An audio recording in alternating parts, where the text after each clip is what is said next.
So, welcome. We're going to be talking about the winds of change that are happening as we speak and trying to bring about some levity to the understanding of the shifts in power that are going on, spiritually speaking. And there's a lot of pain going on across the world.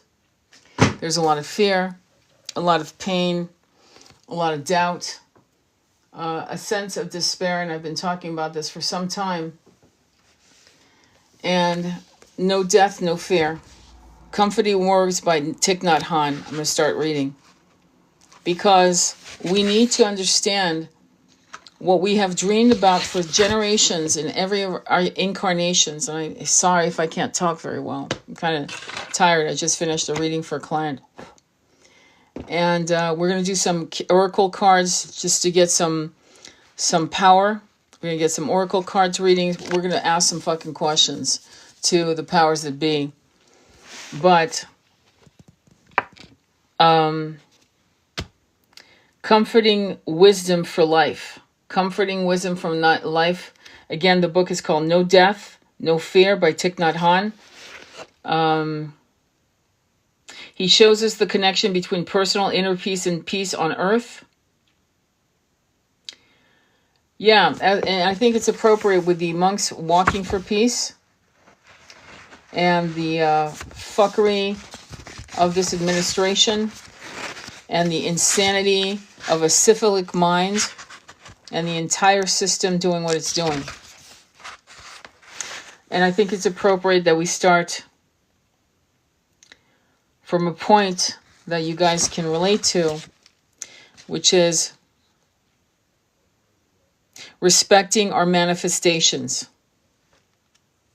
And then we're going to go backwards. If you look at a friend with the eyes of a meditator, you will see him or her in all generations of their ancestors. You will be very respectful to them and to your own body because you will see their body and your body as a sacred home of all our ancestors. You will also see that our bodies are the source of all future generations. We will not damage our bodies because we wouldn't be kind to our descendants.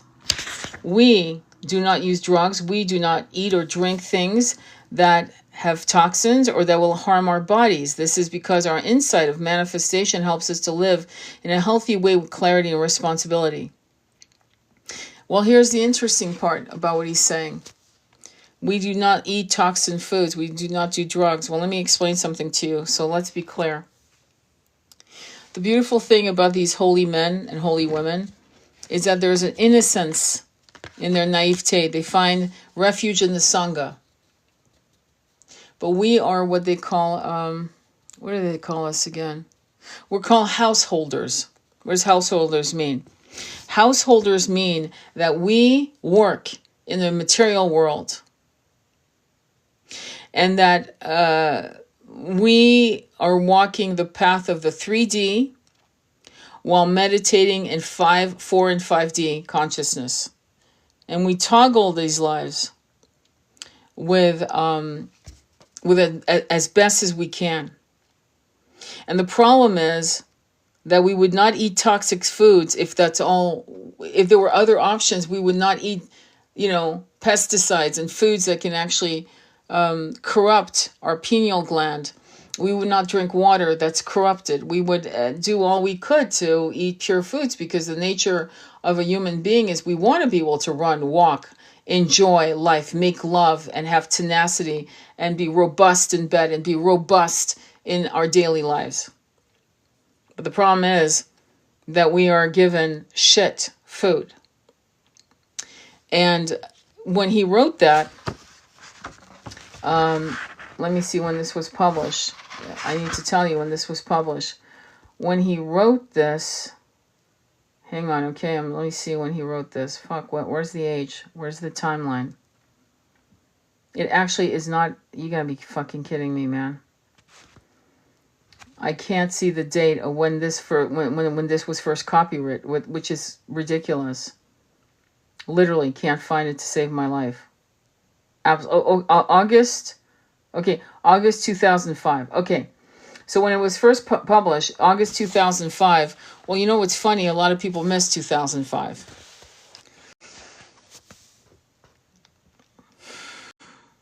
The ideas of inside and outside are like this. If you say that the Buddha is in us, our parents are in us, our parents are outside of us, or the Buddha is outside of us, these ideas of inside outside are not applicable. We're caught in ideas, especially ideas of coming and going and being and not being. Only when we rid ourselves of all these ideas can reality appear, the reality of nirvana. When all ideas of is and is not have been extinguished, and reality will manifest itself. He's talking about the monkey mind. The monkey mind is constantly trying to figure out where if it's in danger. The monkey mind, the nature of the monkey mind is, I'm in danger, I'm in danger, I'm in danger. Hence the need to chant mantras. I just had a client who wants me to do an Akashic reading. Let me explain something to you. She went to a 2-week retreat in Sri Lanka, a yoga retreat where her monkey mind is fucking off, unhinged, and she just came back from a 2-week fucking retreat, yoga retreat. Now I'm not going to put it down, but let me explain something to you. I asked her, so they taught you Satnam, right? Okay, so Satnam, right, which is more in the Buddhist aspect of chanting. And I said, did they tell you to do Satnam all day long until your monkey mind shuts the fuck up? And she said, no. I go, wait, hang on, what? She goes, no. Now, top money, top yoga retreat, what they don't understand, okay, I love Thich Nhat Hanh, don't get me wrong. I can't wait to go to Plum Village, trust me, in France. But hear me out. The monkey mind is the most unbelievably corrupted energy within you. It's a parasitical energy. It's a virus in a computer. And so when you go to a yoga retreat and they don't tell you to chant until your monkey mind shuts up, that should be protocol. So you guys in the yoga world, like if you're not telling that to your clients, what the fuck are you doing? That should be right out of your mouth. Hey, the monkey mind is something you have to master, or else you can't manifest shit. I'm just going to simplify this particular text. Okay? The monkey mind is why you don't win in manifesting. So what you do is you chant until your monkey mind is exhausting. Well, how long does that take? I don't know. If your monkey mind's beating the shit out of you for 6 hours a day, chant for 6 hours a day. By the way, I have chanted for 6 hours a day. Vacuuming, washing the dishes. When we drove across country, me and my son fucking literally chanted 6, 7, 8 hours in our heads, out loud, to purify the journey. Because our monkey mind was kicking the shit out of us. And it's not your business what it was saying. That's not the point of this. What the point of this conversation is to tell you that the monkey mind is your fucking enemy until it serves the soul. Period. It's not a conversation. Why do you think Buddhist monks chant constantly? It isn't just for frequency. It isn't just to bring in and part the veils of other dimensions, opening portals of consciousness within themselves. It's to shut the monkey mind down. Okay? So I told her, Ahom Prema. You do Ahom Prema. I am divine love. It's right there in my playlist. On YouTube, it's on my playlist. By the way, I'm doing this live as a last hurrah because tomorrow the machine is taking over TikTok completely. Just on the side note, let me bring that up. So follow me on TikTok. Follow me on YouTube. Follow me on YouTube, please. Sacred Intimacy Tarot. But the playlist that I have on Mantras for Abundance will give you tiny little mantras. Ahom Prema. Om Namah Shivaya. Om Shanti Shanti Shanti Shanti. Om Shanti Shanti Shanti. That's a basic one. But I'll go ahead and create one so you guys can have it. I'll probably do it today, I think. Before the clock strikes 12 or whatever. But yeah, Om Shanti Shanti. Peace. Om Shanti Shanti. By the way, when you do that, if you close your mouth at Om, your whole vibrational in your teeth and your jaw will go up into your third eye and shake shit up, which is good. You want to shake it up, right? Your third eye is being activated. And when you do Shanti, if you actually Shanti, you're feeling it in your solar plexus, from your heart chakra all the way down to your solar plexus, possibly to your Harat chakra at the belly button. But why are we talking about this? Because if your monkey mind owns you, you're their bitch. You're the bitch of the monkey mind. I'm sorry, you now become its bitch. Okay? And do you really want to do that? Do you really want to be the monkey mind's bitch? No, you don't. You want to win. What does that mean, winning? Winning is mastering your monkey mind. And I say this as I deal with my own pockets of anxiety. And I'm not saying don't feel what you're feeling, by the way. I'm saying explode into your feelings, let it go, cry, rage, rant and rage, do whatever the fuck you want, but then go back into your monkey mind and say, I'm the boss here, and start chanting, Om Namah Shivaya, Om Dum Durgaye Namaha. Maybe I was going to read this, more of it, but I'm realizing that it's time. It's the sweetness of Thich Nhat Hanh is probably not what we need right now. So let me look for Thomas Ashley Farran. Let me make sure I can find his books in my library. I'm hoping I can find it right off the bat. Bear with me, okay? Because I've got so many fucking books, it's insane. Bear with me, just be a little patient while I look, because I've got books on the floor. It's if you saw this room, you'd be like, what the fuck? It's like, it's insane. Hang on for a quick second. And hang on, let me see if I can find it, because I wasn't prepared, but I'm realizing that we probably need to go through some stuff with and hopefully I can find it here. Holy crap. Hang on, okay? Let me see if I can find it here. And yeah, they're telling me I'm picking. What happens with me is that I'll be guided to pick up some books, but I really want to do Thomas Ashley Farran, but for some reason, if I can't find it, which is weird because I have a lot of his books, so that's kind of weird. I have to trust. Okay, yes. Hang on for a quick second. Yeah, I'm picking up some other books. Okay. So I got mantras by Words of Power by Swami Sivananda Radha. And my beloved told me about her. And I have a lot of her books. Hang on, okay? Let me see if I can find a mantra. Let me see if I can find one.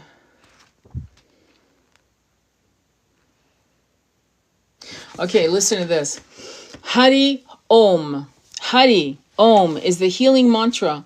Hari is the name for Vishnu, the preserving aspect of the divine. Krishna is also an aspect of the preserving or sustaining force, and so Hari may be thought of as the healing aspect of Lord Krishna. God assumes many aspects in order to provide us with a variety of ways to tackle our difficulties according to individual characteristics and temperament. In Sanskrit, Hari, Hari, means to take away. Vishnu takes away the consequences, offenses, errors, and follies when there is a repentance. These are the impurities that bring about grief and sickness. If they are removed, health and strength are conserved for spiritual endeavors. So when you chant, right, when you go Hare Krishna, or when you chant Radha Krishna, Krishna Krishna, Radha Radha, Radha Sham, Sham Sham, Radha Radha, it puts you in an altered state of consciousness. It's very similar to I guess chanting the Hail Marys, I guess.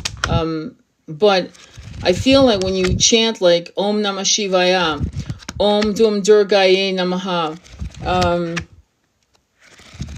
Om Radha Krishnaye Namaha, when you chant different things that deal with love, and self-love and destruction of blocks, a lot of blocks that are going on the planet right now. I mean, there's no way you can deny that we are dealing with some serious shit, right?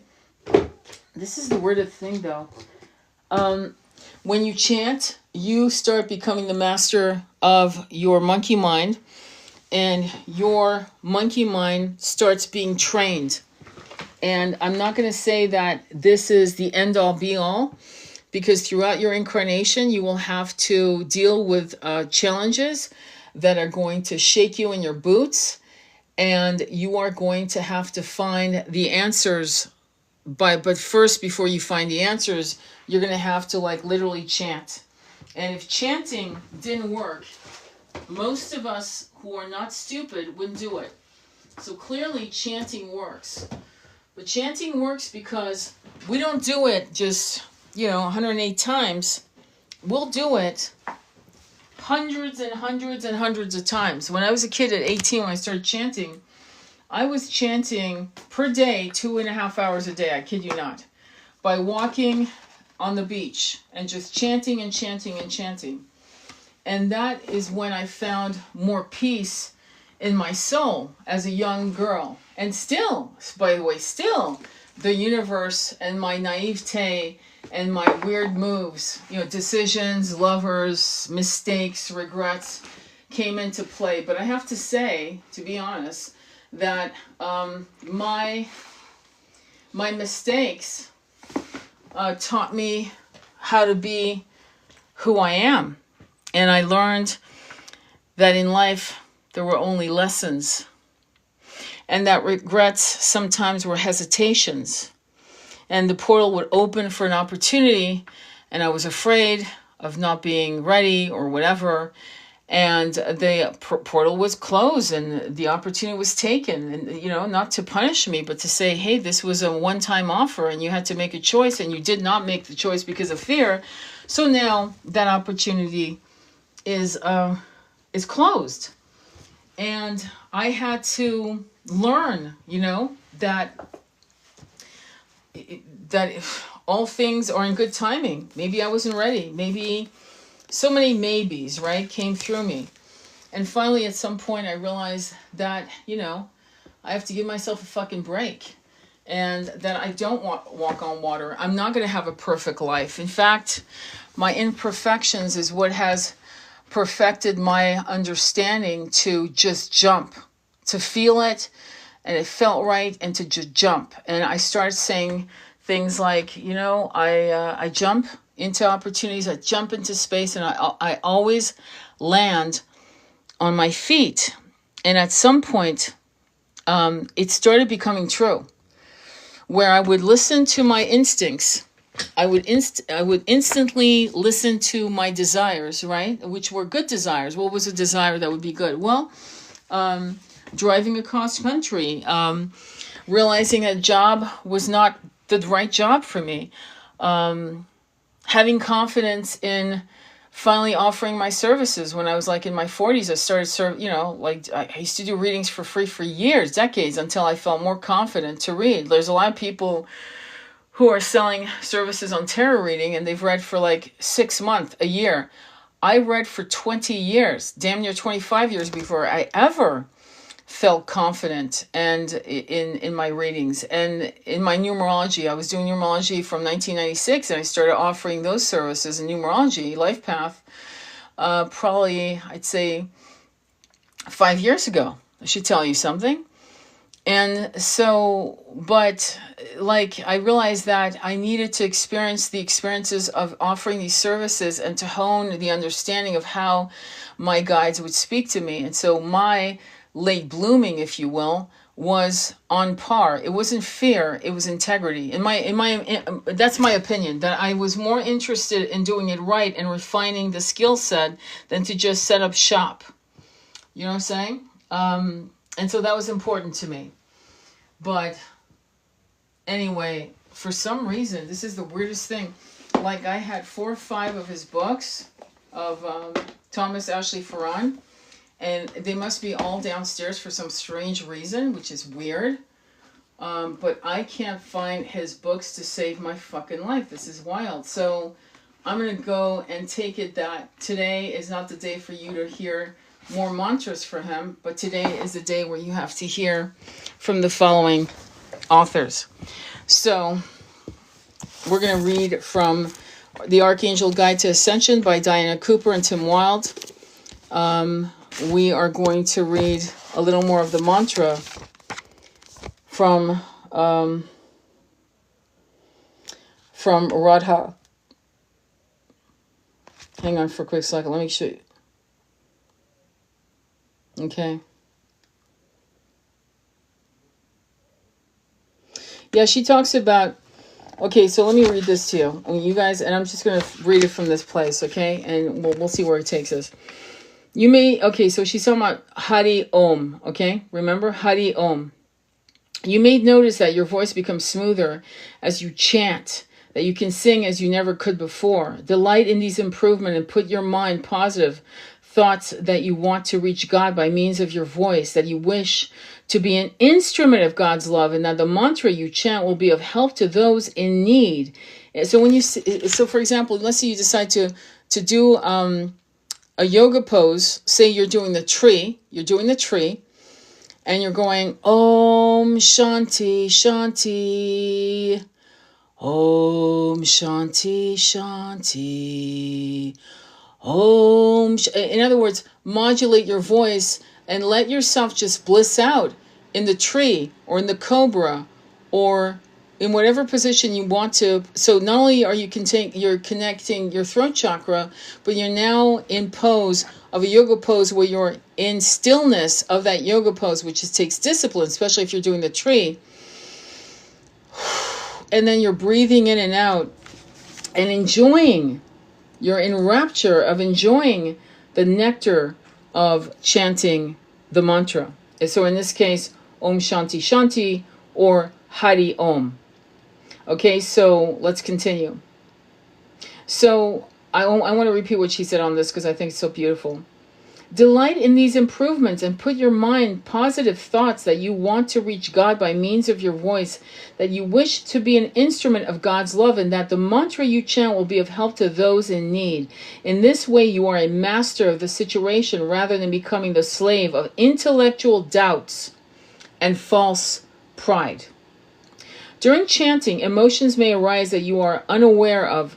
Tears may come to you that have been holding back for many years. You must use discrimination to recognize tears of self-pity and deny yourself that indulgence. Sometimes the tears will be part regret and part joy. Joy that the soul is at last on its way back home. Regret that in so many lifetimes have been wasted. Symbolically collect your tears, whatever their origin, and offer them to the divine. Watch the flow of your breath and its relations to emotions to understand the difference between expressing emotions and indulging in them. Indulgence indicates that you have become the victim of undisciplined emotions. Let's pause here for a minute because that could trigger people. I think it's good to give yourself compassion. And I think it's important to give yourself compassion. Sherry D says, what mantras would you suggest for me in Minnesota to alleviate monkey mind of fear for loved ones? I would do the Om Namah Shivaya because he's the destruction. He destroys blocks. But as a woman, I would do Om Dum Durgaye Namaha. That is Durga. She doesn't fuck around, and she comes in and kicks ass. And if I were you, I would do Om Dum Durgaye Namaha. Okay, that's the one I would go for. Absolutely. Like, no doubt about it. Because as a feminine, you stand in the Kali warrior stance of Durga. Durga was birthed from the third eye of Kali was birthed out of the eye of Durga. Okay? So, there's a great story that I've read before to you guys, and I'll see if I can tell it to you. But there's a story where Durga was fighting demons. The demons would be your monkey mind, just so you know. and it felt as if these demons were dripping down like blood, and then they were morphing into more demons. And Durga was like going, I'm not going to win this. Like, I need something else. So out of her third eye came Kali. And Kali came in. And Kali's known as, you'll see her on a tiger. Well, typically it's Durga you see on a tiger, but you'll see Kali with skulls around her neck, like a mala, like a necklace, right? You'll see skulls. And those skulls are the demons she vanquished. And those skulls, in my humble opinion, are the victims of, they're monkey minds. It's the monkey mind that's been slain again and again. The various morphing of the monkey mind, creating demons in your head. And when I mean demons, I'm just using that term right now for the reason of, like, don't take it fucking seriously. Like, oh my God, I'm fucking possessed. That's not what I'm saying. But you see what I'm saying. So the monkey mind, though, again, it will make people commit suicide, okay? I'm just going to say the word. I'm so sick of this fucking editorial bullshit that they make us say. Yeah, people take their lives because of the monkey mind. So the monkey mind can never be underestimated.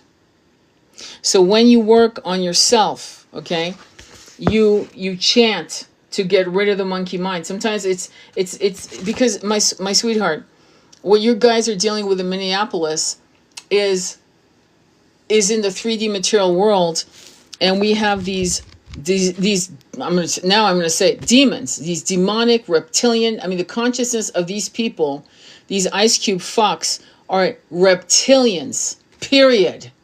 Okay, they're period, okay? Because I have turned down a shitload of money because I didn't even think it would honor my path as a spiritualist. I kid you not. Money where I could have been like working for my sister-in-law at the time, who was clocking about 1.5 million a year, and I could have made like a couple $100,000 as her assistant. I kid you not. But it wasn't, and I was like 31, 32. Did I want the money? Yes. But was I willing to throw myself off the path of my spiritual work? No. So I said no to the money and yes to the spiritual path. You get what I'm saying? So I already know these are reptilians. Okay?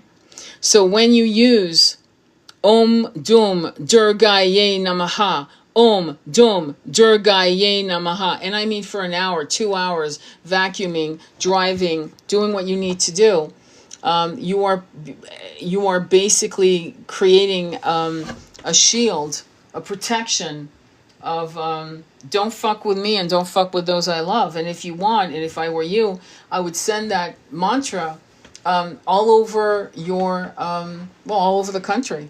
Honestly, I would.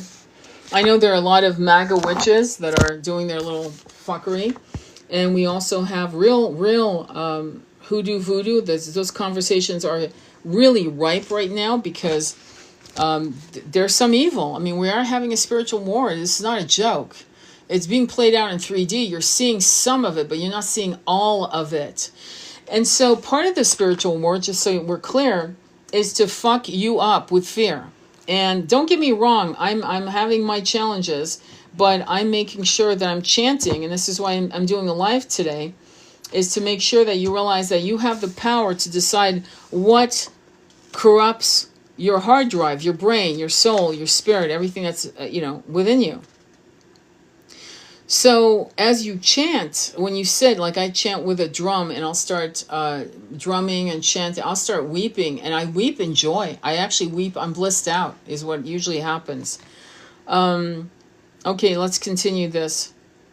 You must use discrimination to recognize tears of self-pity and deny yourself that indulgence. Sometimes the tears will be... The reason why self-pity can be a trap is like... I am saying I disagree with her, indulge it, but then at some point say, okay, enough with the fucking pity party. You know what I'm saying? Let me be in my power. Does that make sense? Okay, and what you do want to do, in my opinion, is you do want to let your little girl or little boy know that they're safe. You need to pull out your little girl or little boy. Mine's about, well, I'm not going to say how old mine's is because it's personal and this is a public forum. But mine's a certain age, and I make sure she knows she's safe. No one's going to fuck with this kid. This is my kid. I'm her mommy. And you need to do that. And you need to hear her. When she says, I'm scared, sweetie pie. I know you're scared, sweetie. It's okay. Mommy's here. I got you. We're going to be fine. We're going to be fine. And that means even in death, we're going to be fine. Even in death, we're going to be fine. Do you understand this? Like, you can't be afraid of, well, what happens if I blah, blah, blah. You can't go there.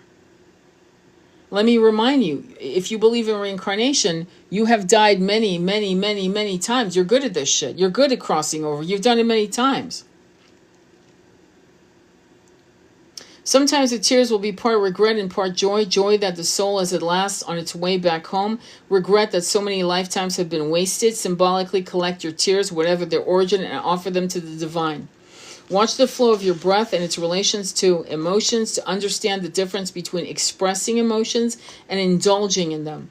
Indulgence indicates that you have become the victim of undisciplined emotions. Well, the only reason why it's going to be undisciplined is if you let your monkey mind run amok. Don't let your monkey mind run amok. Chant. And I always have clients saying, well, how long? I don't know, until your monkey mind shuts the fuck up. That's my answer. So, for real. Well, could it be, well, I mean, all day? Yeah, all day. I remember I had a situation where I did Om Namah Shivaya all day. All day. I'm not kidding. All day. And the answer came to me in that morning. The answer to my problem. I woke up with the answer. I was like, oh my God. And boom, I was on the phone with the person and all was well. Because instead of trying to ruminate and ruminate and ruminate and ruminate and get pissed and get frustrated and get fear-filled, I literally just chanted the entire fucking day. In my head, out loud. In my head, out loud. It didn't matter. And then in the morning came the answer. So yeah, all day. That's right. Because think about it. Why would you want your monkey mind to fuck with you all day? Why would you choose that over chanting a mantra that's so simple to chant? Om Namah Shivaya. Om Dum Durgaye Namaha. Om Shanti Shanti. Ahom Prema. Om Shreem Reem Kleem Lakshmi Swaha. Why would you choose to let your mind kick the shit out of you all day long? I mean, it's a choice. Realize also that we cannot control the emotions through sheer willpower, so that when they are too strong, give them back to God. Ask for help as a child asks its mother. At that moment, when you cry out from the depth of your being, you are most sincere and you are single pointed in your anger, disappointment, or anguish. In doing this, you will experience true humility, perhaps for the first time. To express humility, you can see yourself as either God's child or God's servant. If you are the kind of person to whom pleasing others is important, be God's servant. Then the divine is your master. Please the divine. Offer yourself as an instrument through which divine love can be expressed to others. And that's exactly when you're dealing with imposter syndrome, right? That's a huge problem with people who are actually... What's funny is all the assholes are very confident, but the good people have imposter syndrome, okay? Which is ironic if you think about it. And here's what I tell good people, and this is what I had to do myself with the imposter syndrome, is I had to make a pact with myself and say, and I did. I spoke to God, I spoke to my archangel, I spoke to my light team, and I said, make my throat chakra your conduit. Make what I do, make me your servant. Let me be the vehicle to helping people get aligned with their own power. And keep me from ever falling into the pit of arrogance, self-importance. And let my throat chakra be your instrument. And so what happened was when I started doing lives, right, about 3 years ago, sometimes I would do lives where I would talk straight for 1 hour, 1 hour, 2 hours straight. And I realized I was channeling because some of the stuff was, even to my own ears, it sounded pure. It sounded like real, like good information. And I realized that I was the conduit. And that's not me being arrogant. It's just, that's it. You're the conduit. And when you realize, and I used to say this, when it's like the mailman going, oh, I'm not sure if I should deliver this letter because, I'm not ready. I'm not really good at the route. So let me just, I'm just going to keep the letter in my satchel and keep it there and when I'm ready, I'll go deliver the message. It's like, once I gave myself this analogy, I realized how fucking stupid I sounded. and that we all have our parts. My energy is Kali. Someone's energy out there is Kuan Yin. Someone's energy out there is Osiris. Someone's energy out there is Yeshua. And all of our energies are so important. We all have our parts to play. And some of us are dark empaths, and some of us are light. Some of us are indigo, and some of us are rainbow, crystal rainbow kids. And the goal is to go make the Hopi prophecy be birthed, come alive. And that means that every person's approach to this spiritual conversation that looks at it from a 360-degree angle, right? All of us have our points of views, and how we extract wisdom and deliver it in a particular way that attracts certain people who need to hear it this way. But some people need to hear the same kind of truth from someone else in that way. And all of these are valid ways as long as they come from a place of integrity, honesty, and arrogant approach, which means you're important in how you speak your experiences, and how this could help someone who might be going through a massive awakening, and how it could literally crack them up. Like literally they could have a freaking nervous breakdown, but they hear your voice and they hear your story and they go, holy shit, I'm actually not crazy. Holy shit, I'm not alone. You see what I'm saying? And that is really important for you to understand. You know what I mean? Very important. So the mantra should be chanted or recited in some quiet place at a regular time each day. I don't agree with that, but then again, she was in ashrams in India, so to be fair. I don't agree with that because you and I are householders. Does that make sense? But I agree with everything she says, but not that. So let's continue. At a regular time each day, but it can also be chanted while you are doing other things, such as washing dishes, shoveling snow, or any other household task. These tasks are also good for self-purification. While you are doing these tasks, your concentration needs to be on the space between the eyebrows. Now, that's interesting. If you were washing dishes, you cannot keep your concentration there. You can hold a mental image of the power of the mantra personified in a deity or so spiritualize your task. You can listen to the sound of your voice and watch your breath. You can create a desire and a liking for the mantra by thinking of what a mantra is, what the mystery and power of a mantra are, how you can create sounds, what happens to them, and whether the energy of the sound you produce disappears when it can no longer be heard. That's incredible. And that's what I want you to concentrate on. When you do the Om and you close your mouth, you will feel the vibrations literally lift into your third eye. I kid you not, your whole skull will start vibrating. When you do the mantras and you're mindful about how they come out of your mouth, you'll feel it going into your body in different cavities of your chest and your rib cage and so forth. And this actually activates your chakras, right? It starts moving your chakras a certain way, right? Hopefully in the right direction, always clockwise. By the way, you are the clock, so clockwise.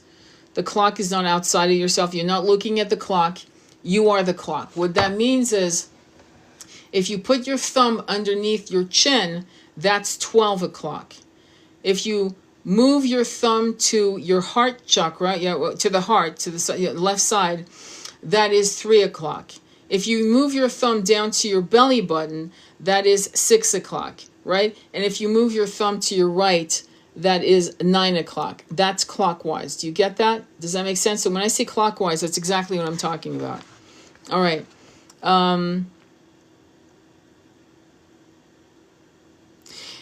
At some point, you may wish to experiment by chanting your mantra and watching your dreams. Do this for a definite length of time and allow a reasonable period for results to emerge. If you repeat the mantra while doing Hatha Yoga, you will be able to penetrate the deeper levels of the asanas. Try holding an asana while you chant mentally, becoming absorbed in what you are doing. Gradually, you will become aware of the pranic flow in the body. She's talking about the breath. She's talking about the position in yoga, okay? Asana, position, pranic, the flow of the breath. the deeper aspects of the asanas, and finally you will experience its mystical meaning. Start with an asana that you are fairly comfortable with. Sit in the spinal twist, for example, and repeat Om Namah Shivaya 10 times. First on one side, then the other. Then you can go through your body and think, how many bends are there in my body? What else is my body doing at this time besides bending? From there, you can make a thorough investigation trying to understand the psychological and symbolic or spiritual meaning of each asana.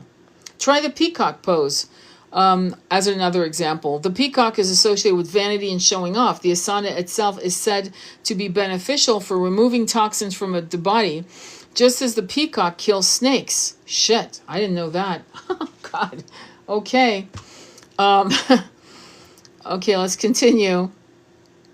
Okay, listen to this. The initials B like boy, K like Karen, S like Sam, I Yungar. So let me spell the last name. I, Y like yes, E like Eve, N like Nancy, G like George, A like Apple, and R like Rick. Says in his book Light on Yoga, that this asana kills toxins. Okay, hang on, folks. I gotta look this up. I don't remember the peacock pose, but I'm about to look it up. I don't know if you've looked it up, but I'm looking it up right now because I've never heard of peacock pose, and that makes me feel like a freaking... Again, here we go with self-judgment. Peacock pose in yoga. Okay, let's see what it looks like. So let's look at the image. Oh, shit. Okay, yeah. Okay, good luck. I know of only one other person that can do that, and that's my son. He's an athlete. And so what it is you've got your hands, your hands are literally facing towards your legs. Your body is lifted off the floor, like quite literally, and you are levitating above your body. And so that's a mastery of the body. So I don't know if you've ever seen people bodybuilding where they can actually lift their legs up in the air and this and that and the other. But this is where literally the fingers are pointed towards the legs are up off the floor, and you are literally doing, it's not a handstand, it's parallel to the floor. And that is incredible. No wonder I never heard it, because I never did it. So that's called upper body power, just so you know, okay? So I could see it, removing toxins. There's another type of peacock pose. I don't think so. No, it's the peacock pose, and it goes by the name in Sanskrit, Mayu Rasana. So so when you look at the peacock pose, there's a whole movement. How to do a peacock pose. Holy shit. Yeah, that's the only person I know who can do that, is my kid. Okay, so, and I didn't know that was the name. Okay, so when she says, how many bends are there in my body? What else is my body doing at this time besides bending? From there, you can do a thorough investigation. What she's talking about is literally you can actually move your body in such a way that the peacock pose can go up, higher up, where the legs are higher up. You can actually then dip your knees onto your elbows. There's a whole practice. So yoga, in a way, well, not in a way, is mastering your physical body, your temple. And so, I mean, if you can do that, my God, my hat goes out. I mean, obeisances to you is all I gotta say. All right, chanting mantra is a hatha yoga pose. However, by a separate practice from your mantras practice that you do daily in a place specially set aside for that purpose. I could see that. If you have found, in other words, yoga should be a dedicated place. I agree with that. But, my beloved, he could do handstands, not handstands, headstands anywhere, like literally anywhere. He wearing anything, snow boots. He just throw his leg up in the air and he'd be on a headstand. So, but I do think that dedicating a part of your house or even if you have a small studio apartment, like dedicating one corner of the room where that is your magic place. That little place is your magic place. I think it's good. I know that I dedicated one of our rooms as a meditation studio. It's called a meditation room. It's where we meditate. It's where we rest. It's where we reset our nervous systems. You know what I mean? You need a place like that with, like salt lamps and things of that nature, so that you feel it's your calm place. And so if I had a small apartment where I had to do a dedicated room, I would get like a beautiful little carpet, beautiful pillows. I would make it look like something out of a different world, like something from a different, that would make you feel good. And you could turn on your little salt lamp or a little water fountain or whatever, but it's dedicated to your practice. We as humans need a beautiful place. They're even telling me some of you could actually do well with a bonsai tree, a real one that costs money, a good one. And having that there and dedicating yourself to that. You know what I mean? To taking care of the tree, taking care of yourself, taking care of your space, making sure you light a gold candle or a white candle and incense or what have you, sage yourself. It's a cleansing room. It's that little corner. It's either a room or a cleansing corner in your little studio apartment. Okay? And it's something worth it, where you have a little altar. I remember I had an altar where I bought a sconce, a little sconce, which I put up on the wall because I didn't have room anywhere else. And that sconce had miniature little deities. I had the Buddha, I had the Krishna, Radha. I had, do you understand? And I had like a leaf, a little pine cone, things of that nature that were of nature, from nature, what I found out there in the world, in my walks. And a seashell, things of that nature, in a little sconce. So the altar, it doesn't have to be huge, but it has to be yours. It will always help to listen to the mantras. If you are working at something and cannot say the mantra silently, or if you're very tired and do not feel that you have the willpower to sit and chant yourself, have the mantra playing in the background. When you play a recording, always use the same mantras. Do not play a variety of mantras or recordings. Okay, so I'm going to give you advice. They have what they call chanting boxes, mantra boxes. And so you'll be able to listen to a mantra from a chanting box. And hopefully you can actually sample the mantra, the voice. I was able to find a really great chanting box, which I would tell you where to get it, but they don't sell it anymore. Something happened with Etsy. Etsy's always fucking with people. But this chanting box had like something like 108 or something like insane amount of chants. But the woman's voice is perfect.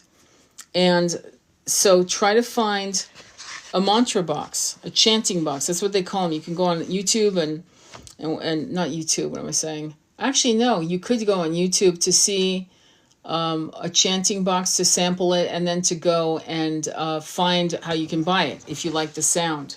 But I don't think it's a bad idea to get a chanting box. Listening to a mantra can also greatly help when you are going to sleep. If you watch the late news on television, everything you see or hear will be taken into your sleep and you may have nightmares. Frankly, what the fuck are people doing watching TV at night? I'm just saying, like, if you're watching bad news, like, don't fucking do it. Like, turn off the TV like at least 3 hours before you're going to go to bed.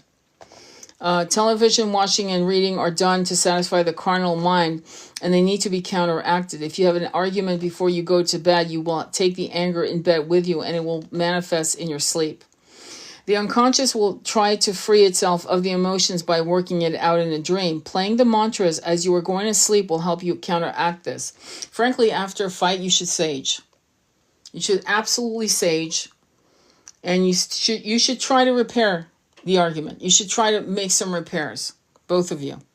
Okay, and that's just my opinion. If it's possible to repair it. By continually playing the recording and chanting whenever you have a few moments to yourself, the habit of keeping the mantra close to the surface in the day-to-day events of your life will gradually become stronger and will help you to overcome the negativity of daily experiences. Let me look up something that I need to turn you on to. Deva Premal. on YouTube has a mantra that goes for 8 hours. I used to listen to it a lot. Bear with me. And it's a Gayatri Mantra. Gayatri Mantra. Deva Pramal. Deva Pramal. And it's in 432 hertz. Okay, it's in 432 hertz. It will play for literally 8 hours on YouTube. Okay, let me see if it's still up. Yeah, so you'll see a dark-haired woman sleeping, and then as soon as it opens up, you'll see an orange candle. And it's called Deva Pramal Gayatri Mantra, 8 hours sleep music, 432 hertz. Okay? I'm trying to share with you some things that might be of importance to you as you try to control your monkey mind from losing its mind over the shit that we have been dealing with in the last 6 years. I'm going to say it's 6 fucking years. It's been relentless, and it feels like it's never going to end. And trust me, all things end. The good thing is, and you can actually rely on it, it all ends. Good ends, bad ends. And this shit show that we've gone through will end. I'm going to pull out the oracle cards from Alana Fairchild, and I'm going to see what the message is for you collectively and see exactly what they want you to know. Top. Queen of Heaven. That's interesting, of all things. Queen of Heaven, blessings from the Divine Empress of the Skies. Okay, let's read. Okay? Bear with me. Let's see what Queen of Heaven has to say. This is from the Isis Oracle deck by Alana Fairchild, just in case you were wondering. Let me see. Queen of Heaven. Okay, so it's page 139. And let's take our time and read. Blessings from the Divine Empress of the Sky. The Queen of Heaven, the Divine Empress of the Skies, acknowledges your feminine authority now as a man or a woman. You have a life path of spiritual leadership to bring qualities of mercy, compassion, and wisdom into the world. Now, when people say to me, I'm going to stop for a minute because I need you to hear this. I've been hearing a lot of people saying, we're not as empathic as we used to be.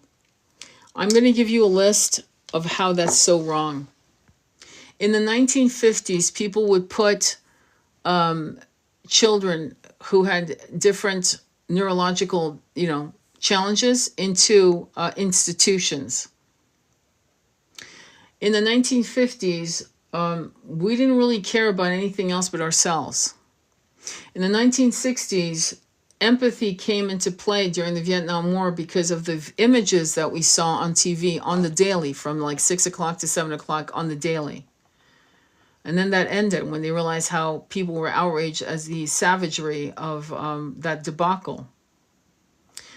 When people say we are not as empathic, we are very empathic. That's why people went up in arms and lost their accounts and lost their ability to earn money on YouTube when the COVID lockdown happened. Lots of empathy. People lost their fucking entire ability to make money because their accounts were banned. And they did it in spite of that. When Gaza happened in 2023, people put their asses on the line when no one was speaking out and lost their accounts, lost their followers, and decided they weren't going to take that little fucking check of $7,000 to say whatever the machine wanted them to say. We have more empathic, beautiful, loving, caring people than we've ever had in the history of humanity. Ever. And the reason why you're seeing such evil is finally the evil has shown us its various faces. The masks are off. They don't care if you know that they're evil. They're basically saying, what are you going to do about it? What are you going to do about it? What are you going to do about it? And what we're going to do about it is use the energies of how we can shift the consciousness of the many. And we will all have our parts in this final unearthing of the new earth, the new planet, the new Hopi prophecy that has been talked about for probably hundreds of years, if not thousands of years. The Hopi prophecy is a term, sure, we know that, but it's also been said by the Sumerians. They talked about how we would eventually have a new society of highly evolved sentient beings, human beings. Okay, this has been talked about again and again, and I keep talking about it again and again. So you don't remember. You seem to, many of you don't seem to remember that the way we were in 2018, we're much more, we're much kinder than we were in 2018. We care about our neighbors. We actually care, or we know our neighbors are toxic as fuck. One or the other. It's either I care about my neighbor or my neighbor's toxic as fuck, I need to move. It's one or the other. And when we, but whereas before, let me just give you a contrast. Before it was my neighbor's toxic as fuck. Oh, I don't know my neighbor. Do you understand the difference? By the way, if you don't know your neighbor, you should. My neighbor just broke up with her man, her husband, and I happened to have extra goodies of women's stuff that was generously given to me by a wonderful woman. I had extra, and I knew this girl, she's a young girl, she's like in her 30s, was having a hard time, okay? And I brought over a little care package with other things inside of it to let her know it's going to be okay. You've got a neighbor that gives a shit about you. You see? So it's making sure that you do the best. But let's continue the card. The Oracle of the Queen of Heaven is a confirmation of your feminine leadership and spiritual authority, whether in a male or female body in this lifetime. Isis means throne, and in her presence and blessing as divine empress of the sky, she offers initiates of the light, men and women, great feminine spiritual power. Feminine spiritual authority occurs when power is tempered with mercy. Yeah. Wisdom, compassion, and love. It is inspired spiritual leadership through the heart and a model of power and authority that is based in empowerment rather than force or control. Isis, Queen of Heaven, calls you to ascend to the throne of feminine leadership within your own being, that you may fulfill your life mission and serve the divine feminine on this planet for a place of inner spiritual authority. This oracle is confirmation to step forward in a leadership if you have been considering doing so. It might be in connection with others, especially if you also drew the card of divine sisterhood, but you are also to realize that you are capable of spiritual leader in your own right as you trust with the divine feminine values within. This new model of power is not about assuming authority over another, but about living your truth and integrity and leading by authentic examples. In other words, what is feminine power? This is why she's saying it's men and women. What is feminine power? Psychic energies, the ability to psychically pull down wise, powerful counsel from the light beings, from the Venusian elders, from the Galactic Council of Light, from the Akashic Record Masters. It's actually not being afraid of it. And the average masculine energy, which is 3D, whether it's in a woman or a man's body, is a logical 3D linear brain. So it cannot and will not, and fears the unknown, fears the parting of the veils, fears connecting to the other dimensions. You see, that's the problem. So good leadership, and if you remember the Native Americans and the Druid and Druidesses, the Cathars during the 13th century, they all revered women and men in their equal, based on the wisdom, based on their ability to allow psychic powers to come to them. Yeshua was very much in his feminine energy. He wasn't just a masculine in an alpha situation where he's turning over the merchant's tables, like literally kicking down fucking doors and losing his shit. That's a very masculine power. But his psychic energies also told him about who was corrupt. And so he was toggling between the masculine in action and the feminine in downloading information and then reacting to it in action, masculine. And so I always tell men, use Yeshua as a template. And men who don't want to do that because they want to just play, they just want to be a player or whatever, won't. They won't do that because what do we know about Yeshua? Well, he revered his mother. He revered Mother Mary. He revered his beloved Mary Magdalene. He treated women as equal, which was totally counter to the Abrahamic teachings. Counter. So he was a rebel. Because what they were preaching about women being, nothing basically except to breed on, was, in his mind, corrupt. So, healthy relationships with authority figures help us recognize where we can learn and perhaps be mentored by another, and where we too can help others learn and grow. Through the eyes of the divine feminine, authority is not a question of hierarchy, with one more authoritative over another who has less authority.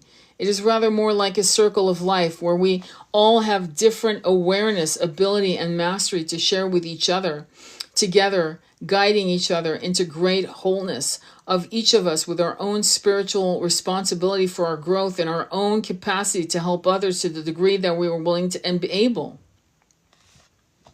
This whole gender war that we've been dealing with for fucking a while, all we have to do is see this current administration and to see the two women that have absolutely showed how women can be corrupted. And women in their 30s and 40s. I don't need to name them. You know exactly who they are. Okay? Meanwhile, we have a Sasha Riley who, unlike most masculines, is in his feminine energy, is being completely vulnerable, completely protecting of himself, but completely vulnerable and sharing what happened to him and not shaming himself of being a victim of being abused by men. Most men that I've worked with, most men that I haven't worked with that don't want to work on this, but I know them through, unfortunately, the auspices of my female clients, most men will never have the courage it takes to look at what made them and what destroyed them, what destroyed their sexuality, their masculineness, their autonomy, their feeling of safety. They have never and will never open what they call, what I think they're afraid of, the Pandora's box. But in the gender wars that women are playing with and men are playing with, we will see that in this current system that is the machine that is horrifying, we're seeing men and women who are agents of this negative energy.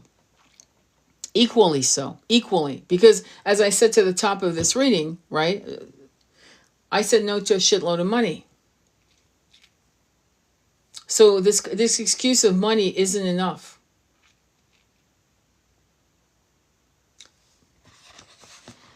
Making peace with authority figures past and present often involve pulling back the unconscious projection of our own authority, divinity, and strength upon those persons, seeing them as belonging to ourselves and allowing the others to be more human. It may involve recognizing the gifts and the human failings of the authority figure, and within ourselves in that moment, seeing the grace involved as two people with limited consciousness attempted a relationship. There will always be gifts and learning on both sides of the relationship. Allow the release of forgiveness that comes with compassion and the freedom that willingness to grow within brings, so that your relationship to authority within and externally can be healed and transformed.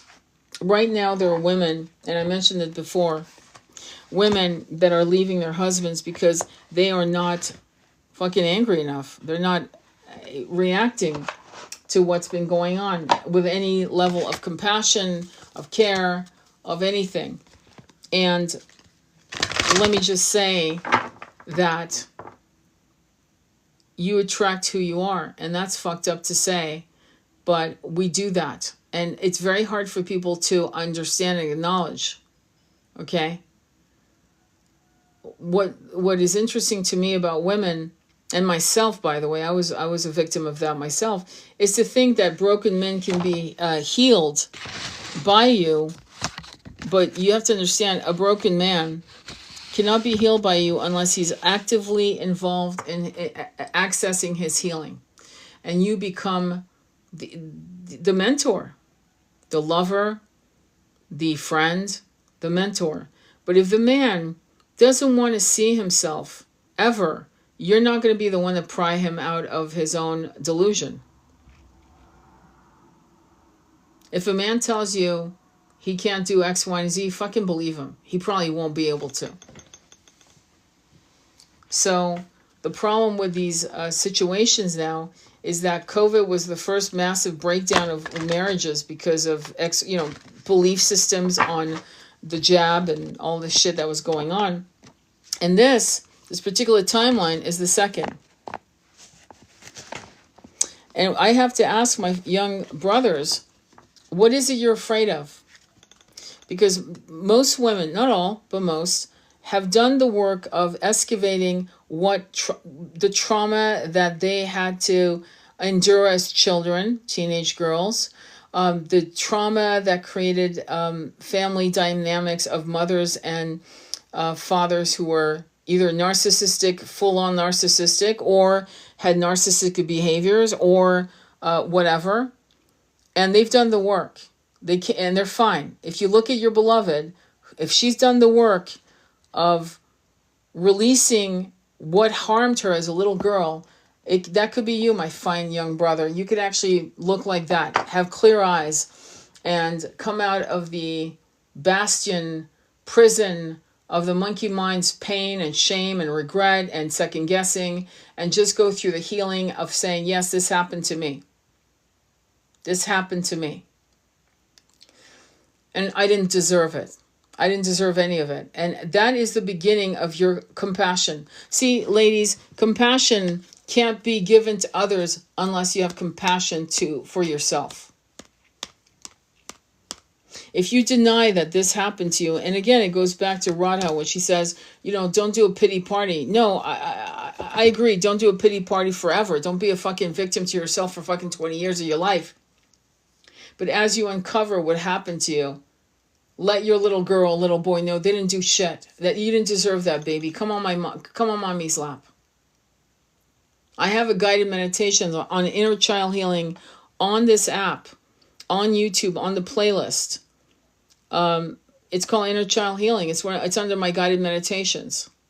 And I'm going to make sure today that it's there so you can find it. Like, no doubt you can find it. So again, it's under guided meditations. It's 18 minutes. And feel free to hit me on any of my videos and say, hey, I can't find it. Can you send me a link? I'll send it to you on YouTube. But the 18-minute inner child guided meditation, men should be doing this at least once, if not twice. Maybe once, then one more time, then let it go. And then journal. Because sadly, and this is fucked up for me to say, out of every 20 or 30 clients, only one has not been harmed. That's my number, but only one has not been harmed. And the child gets harmed twice. Once because it happens, and it could happen often, or it's a one-thing situation. And the second time is when the parent denies it and calls the child a liar. So what you have to understand about men, the men that have no compassion, who are full of shit, who are addicted to bullshit, who deny the most egregious acts of fucking injustice and human rights breaches, they've never been able to give themselves compassion.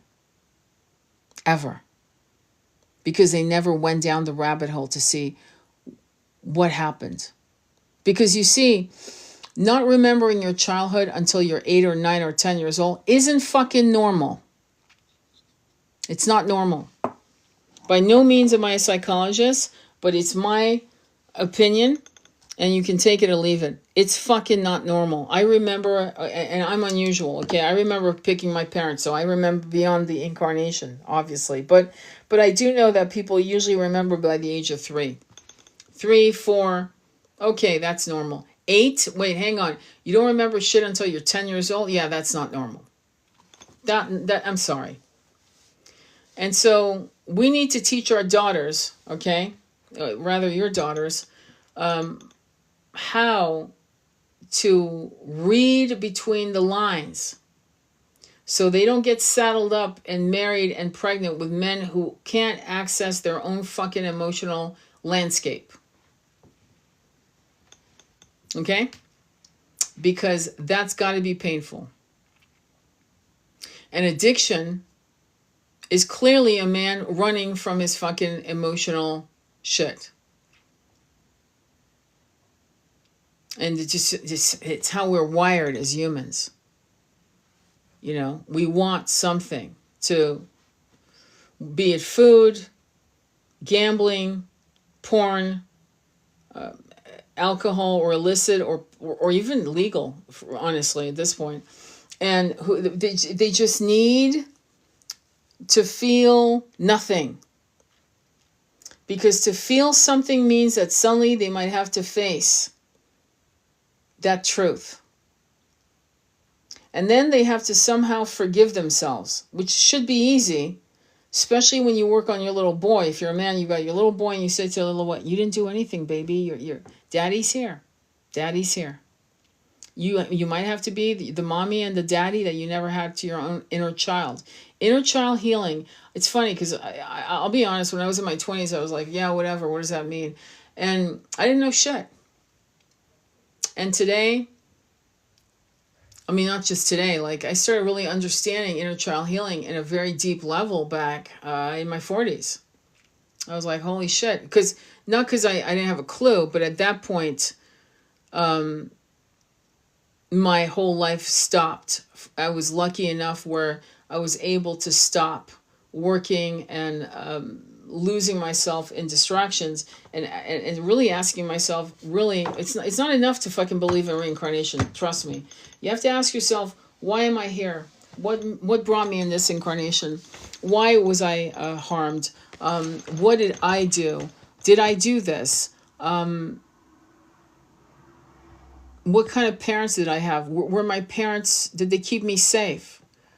Oh my God, they didn't keep me safe. So can I forgive them? How much can I forgive? At what point can I forgive them completely? Will I be able to ever forgive them? Why did I put myself second? Why was I the golden child? Why was I the scapegoat? Not just as to why in your family dynamics, but also why on the spiritual context of being a frequency match to those people who became your parents.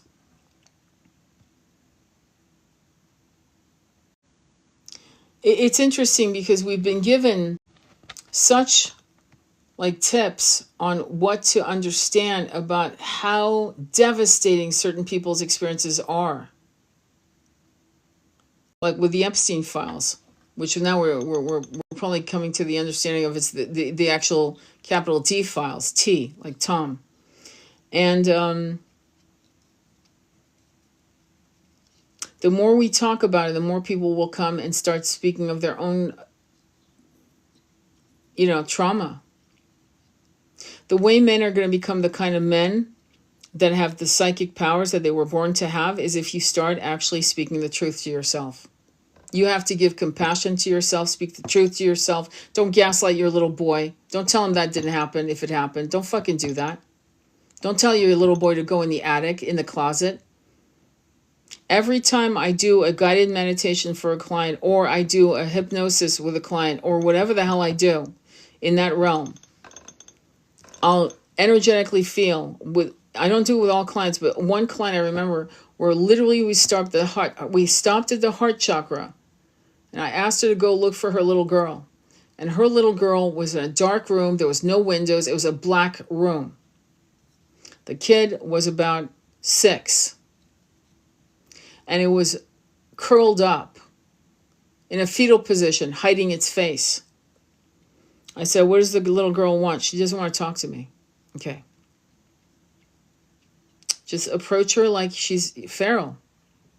Get on your hands and knees. Oh, don't stand over her. Approach her carefully. She did. What is she doing right now? She's crying. Okay. Open your arms. Can you do that? Can you open your arms? Tell her it's okay. I'm so sorry I ignored you. I didn't mean to do that. I didn't know you were here. I forgot about you. I'm so sorry.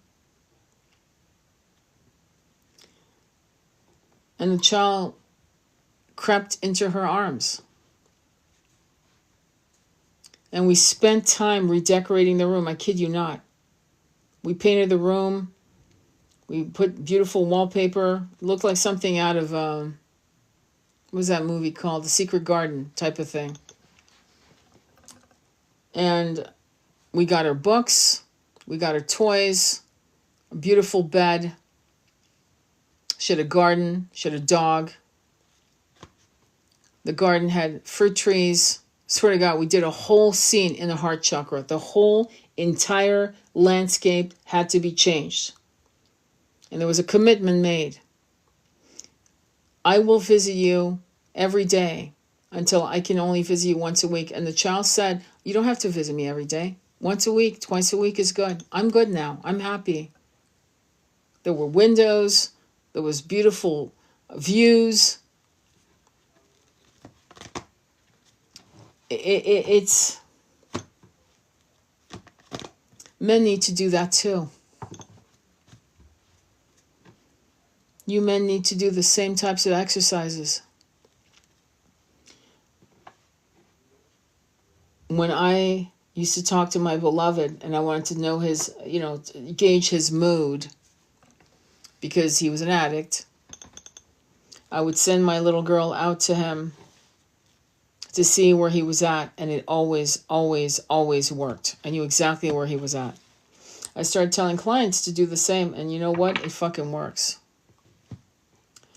It's weird how we don't see shit, and because we don't see it, we see it in our mind's eye, we feel it in our bodies, we visualize it. We think that that's not valid because we can't hold it, touch it, sink our teeth into it, and so it makes it not real. But this idea of a solid table and a solid chair and a light it's not real either. Our collective and individual mind have decided that this is solid, when in fact reality is outside this realm. And for some reason, we've forgotten where we're going. We've forgotten reality. We don't know. And when we do see it, we are so struck by it, by these visions of guides or visions of places long forgotten, that we retreat into self-gaslighting. The reason why men can't be or show up for you is they can't even show up for their little boy. They can't even show up for themselves.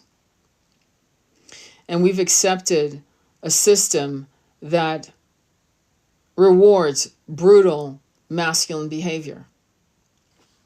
Brutal to themselves because 9 times out of 10 most of them end up ending their own lives. Most of them, in some capacity.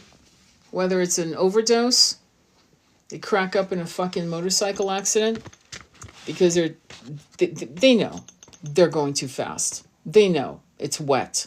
And they know that it's a matter of time. Or they just straight up do it.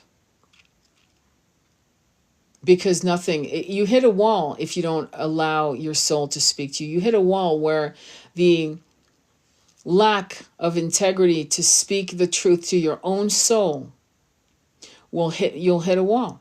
And you'll realize that nothing makes sense.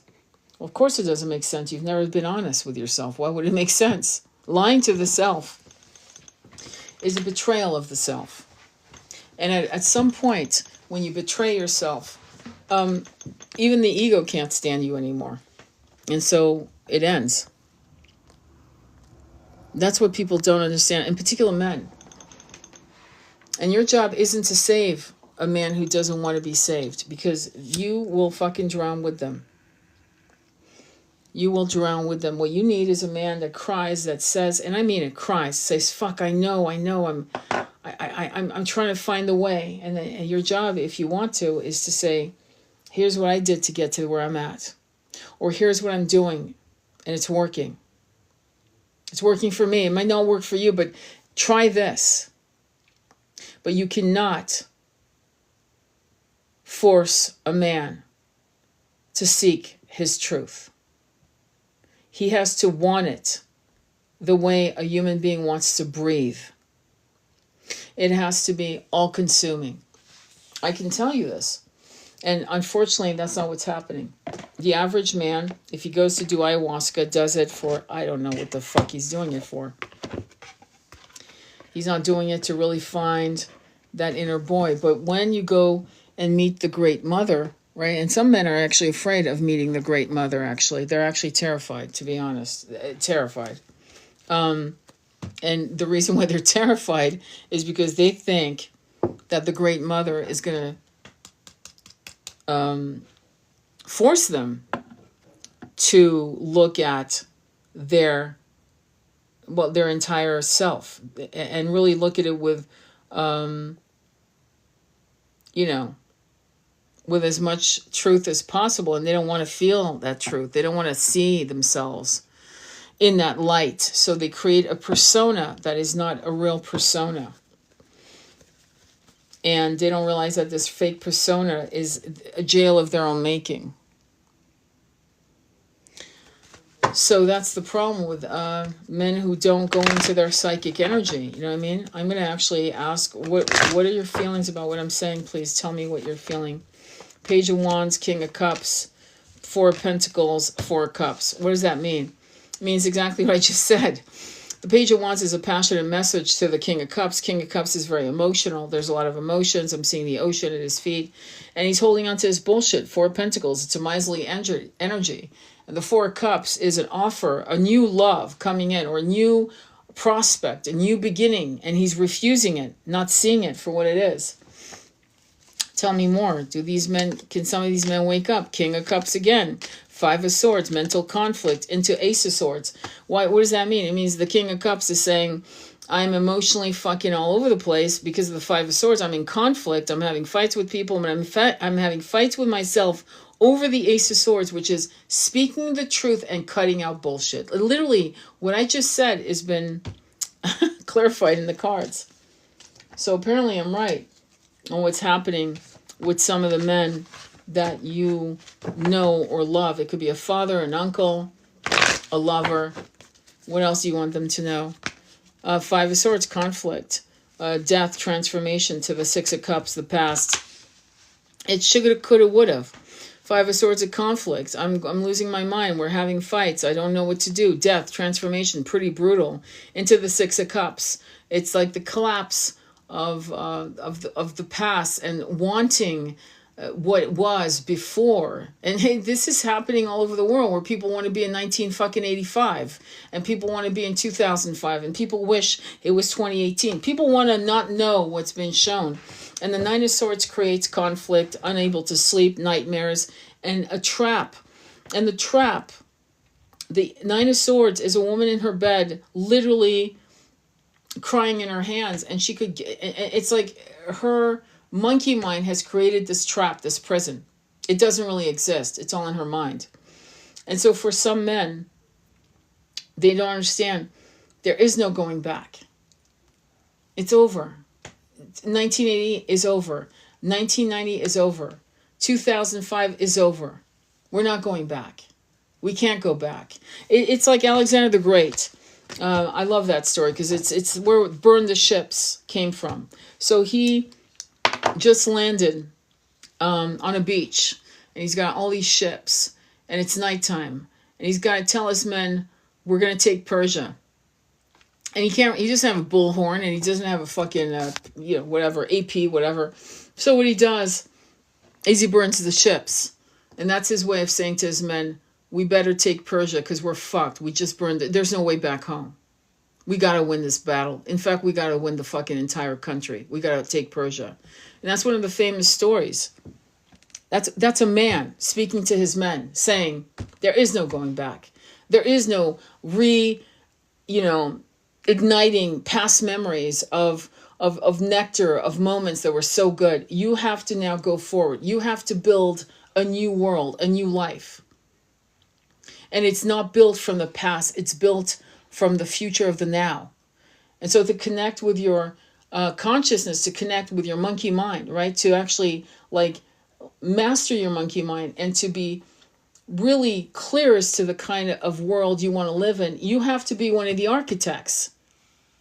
And if you can't even give yourself compassion because you won't even talk about what happened to you, meaning learn what happened to you, clear the energy, and move on.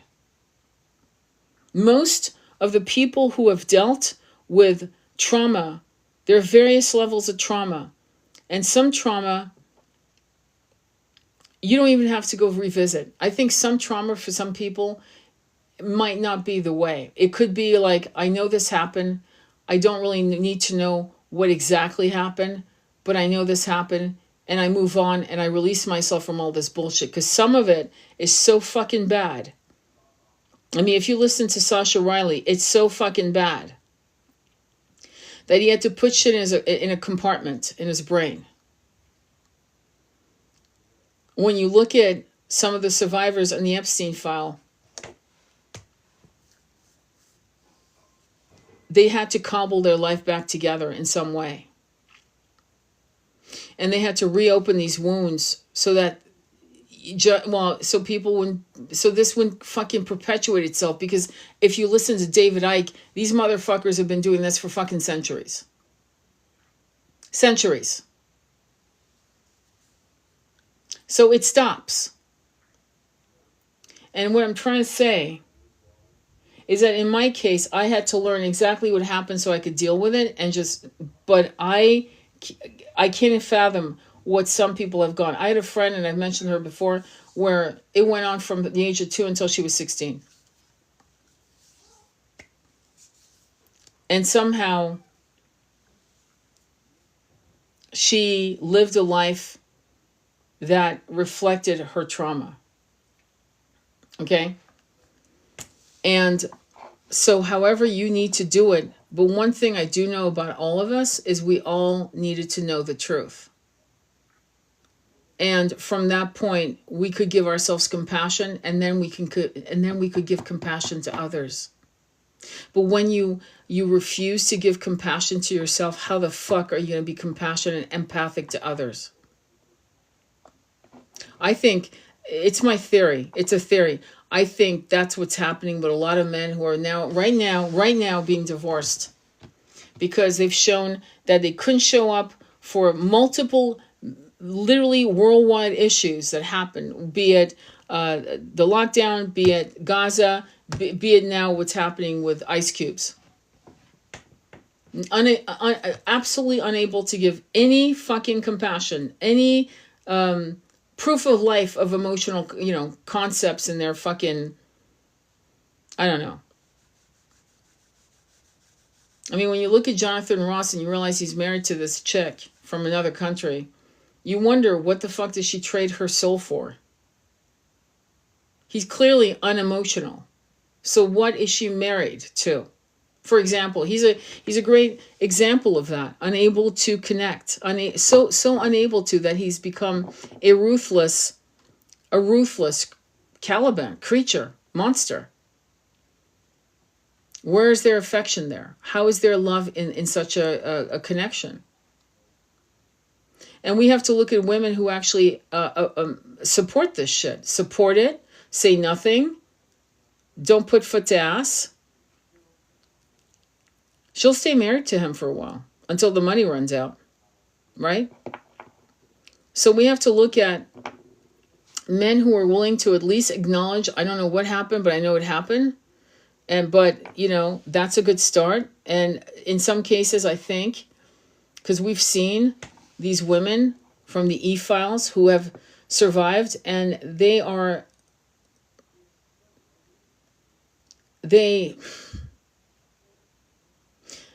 were cut to their core at a very vulnerable time. They were lied to, manipulated by Ghislaine Maxwell, a woman.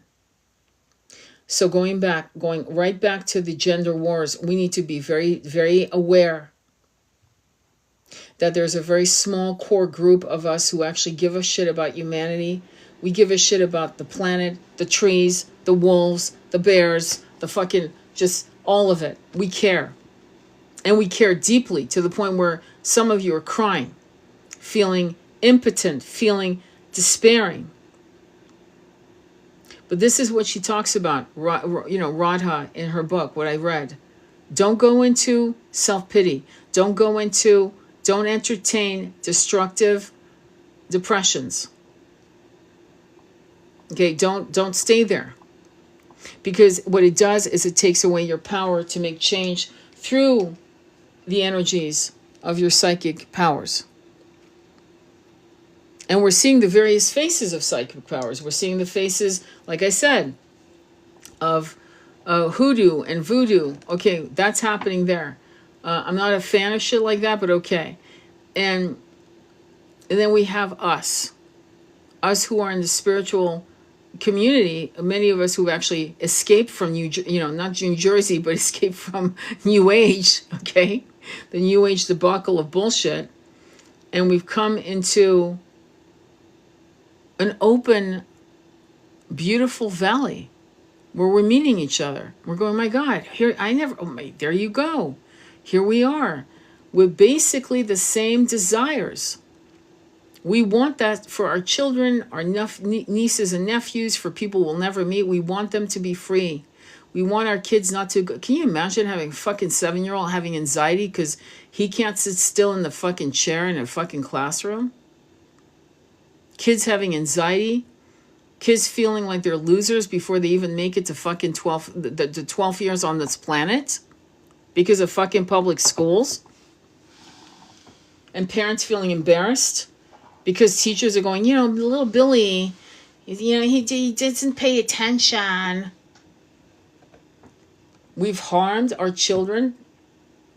We've destroyed their third eye through the waters we drink, public waters, calcified, essayed trauma, shaming them, denying them,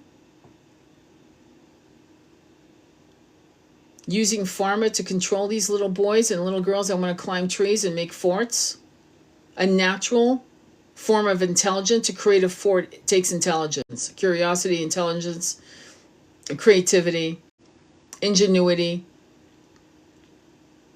But we don't support that. We want to pass a fucking test. We want to create souls that are, well, as you know, it's not like they don't tell us what they want. We want to create workers, not thinkers. And so you were raised into that system. And somehow you were able to fucking hack out of it. Like literally, you're a hacker. We're hackers. We're neuro hackers. We hacked out of our own bullshit. And so you are here in this incarnation as a volunteer, not as a fucking chosen. We don't kiss ass. We're not chosen. We volunteered. We said, yeah, I'll walk. I'll come in. A lot of them stepped back. When you and I volunteered, a lot of souls went, yeah, I don't think so. I'll pass. Yeah. Let me know when it's 5D. I'll come in. You know what? Call me when it's 5D. Not now. Not doing this shit. We came in. We said yes. And a lot of you resent that because you forgot what the fuck your mission was. That's why. Because if you knew what your mission was, you wouldn't resent it. You'd be like, right, position in. I'm tucked and ready. You forgot what the fuck you're doing here, to be honest. And if you did remember, you'd stop resenting it. How do I know that? Because that happened to me. I hated being here. I hated this planet. I hated the people. And then I realized, oh, the planet's cool. The people are assholes. Oh, that's good. So there's more clarity in that truth. And then finally one day I went, oh yeah, this is my position in this whole thing. Okay, got it. And I stopped ever hating being here, hating the planet. I just knew the system was a machine, and I knew the machine was corrupt. And eventually it would fucking crash. It would crash out. Because, I mean, even good things don't remain. So definitely negative things would end. And it's ending. See, that's what you have to understand. It's ending. So instead of moaning and crying and going, I hate this place, which I say it in every live. I'm seeing, I hate this place. How dare you? How dare you hate this place? This place has never done anything but be your home in multiple incarnations. And we allowed, because of these fucking religions. These fucking religions. That's right, the 3 Abrahamic religions. That people that are misogynistic, that have created misandry. What do you think when you beat someone to death, to pieces again and again? What do you think the victim's going to go? Oh, kumbaya, beat me again. No, women are going to rise and become and hate men. Hello, and they're going to hate the machine that has destroyed their lives. Misandry is a result of misogyny. Hello, that's common sense. You would think that. So what's interesting, and then what I'm watching is men. Young men under 45, because they wouldn't be my generations, God forbid, are saying, women, take over. Fuck this. And men are doing lives and speaking about, we need women, we need matriarchs. Yeah, but we need the right matriarchs, because we got a couple bitches that are in power right now who aren't doing shit. Not a couple, a few. So it's not just women, it's the right women. It's the right matriarch. It's the right loving women who have an instinct of justice, not revenge. We don't need women who hate men to take over and rule. We need women who love humanity. But I agree, we need women. And eventually, the balance will come back into what it should have been when Yeshua and Mary Magdalene were coming here to show us a possible potential template of the divine masculine and divine feminine walking shoulder to shoulder. But for right now, we don't have enough men, in the physical sense, masculines, who understand that. They're out there, and I'll be damned if I don't protect them with my life. I'll protect them with my life, but we don't have enough. As I've said, for every great man, we have 100 great women. See, that's the problem. That's where we're at right now. And that number needs to fucking change. So for those men who are saying, women take over, men sit the fuck down and let women take over. Yeah, the right women. The right women who speak in the right way, who speak from their heart, who speak with integrity, where there's no revenge, there's no hate. Because I'll be damned if I'll be ruled by another authoritarian dictator that has the face of a woman. I don't give a fuck what your sex is. If you're going to make my life miserable, I don't give a shit.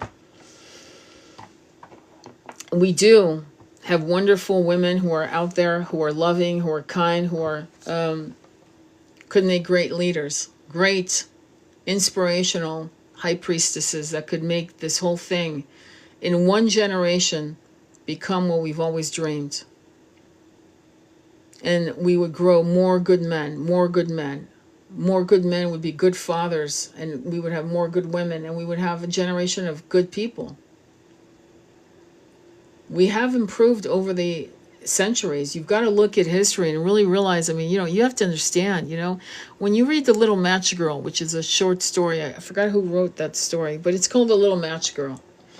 And if it's well written, usually, it's a little girl that's probably 6 or 7 years old. She's freezing. It's London. It's London in the 1800s, and she's got barely any clothes on, and she's trying to sell matches to make a little bit of money so she can eat.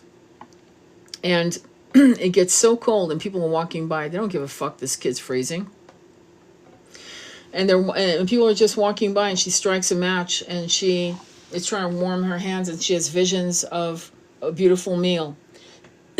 And then she has visions, one after the other. And she freezes to death. Okay? And then it ends with her being with her grandma, flying in the sky, the winter sky with her grandma.